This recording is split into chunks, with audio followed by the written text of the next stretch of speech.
নমস্কার বন্ধুরা। নতুন ও পুরানো আলু ভিন রাজ্যে রপ্তানি তো দূরের কথা, বাংলার এক জেলা থেকে আরেক জেলায় আলু পাঠাতে গিয়ে নাকানি চোবানি খেতে হচ্ছে আলু ব্যবসায়িকদেরকে। সকলের অভিযোগ, বিভিন্ন চেকপোস্টে আলুর গাড়িগুলিকে আটকে রেখেছে পুলিশ। ভুয়ো কেস দেওয়া থেকে শুরু করে ট্রাক চালকদের মারধর করতে পিছু পা হচ্ছে না বাংলার পুলিশ। এমনটাই কিন্তু দাবি জানাচ্ছেন পশ্চিমবঙ্গের বিভিন্ন জেলার আলু চাষি ও ব্যবসায়িকরা। মুখ্যমন্ত্রী মমতা বন্দ্যোপাধ্যায়কে অবিলম্বে এই ঘটনাটির উপর দৃষ্টিপাত করার জন্য আর্জি জানাচ্ছেন আলু চাষি ও পশ্চিমবঙ্গের কোল্ড স্টোরেজ অ্যাসোসিয়েশন।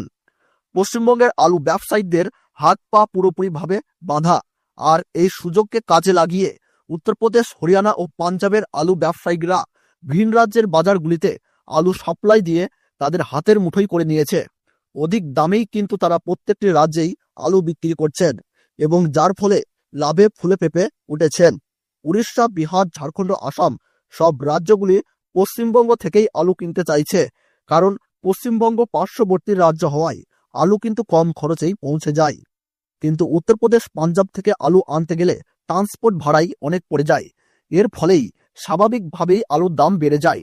পশ্চিমবঙ্গ প্রগতিশীল আলু ব্যবসায়িক সমিতি বর্ডার সংক্রান্ত সমস্যার জন্য হাইকোর্টের দ্বারস্থ হয়েছেন। বর্ডার কিন্তু কেন্দ্রীয় সরকারের অধীনে থাকে।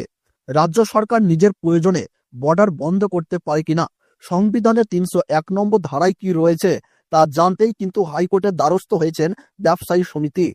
জানুয়ারির ১৫ তারিখের পর থেকে বাংলার সব জায়গায় কিন্তু নতুন আলু পুরোপুরিভাবে সমস্ত জায়গায় অ্যাভেলেবল হয়ে যাবে, আর তারপর রাজ্য সরকারের উপর চাপ বেড়ে যাবে বর্ডার খোলার জন্য। ১৫ তারিখ না খুললেও ২০ তারিখের মধ্যে কিন্তু বর্ডার সংক্রান্ত সমস্যার নিষ্পত্তি হতে পারে। যা মনে করা হচ্ছে ২০ তারিখের মধ্যে বা ২০ তারিখের পরেই কিন্তু বর্ডার খুলতে পারে। আজ পশ্চিমবঙ্গের সব জায়গাগুলিতেই চাহিদার ভিত্তিতে কিন্তু নতুন আলুর দাম বৃদ্ধি লক্ষ্য করা যাচ্ছে। আগামী দিনে আলুর দাম বাড়বে কিনা সেই বিষয়ে কিন্তু তেমন কোনো আশা নেই। যতক্ষণ না পর্যন্ত সরকার বর্ডার না খুলবে ততক্ষণ চাষিরা স্বস্তির নিঃশ্বাস ফেলতে পারবেন না।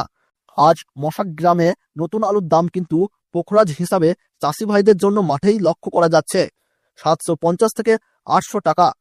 জয়পুরে নতুন আলুর দাম পোখরাজ হিসাবে চলছে ৭৩০ টাকা থেকে ৭৮০ টাকা, এবং ঝাড়গ্রাম জেলার বিনপুরে নতুন পোখরাজ আলুর দাম কিন্তু আজ শোনা যাচ্ছে ৭৬০ টাকা থেকে ৮১০ টাকা পর্যন্ত। এই ছিল আজকের আলু বিষয়ে সর্বশেষ আপডেট।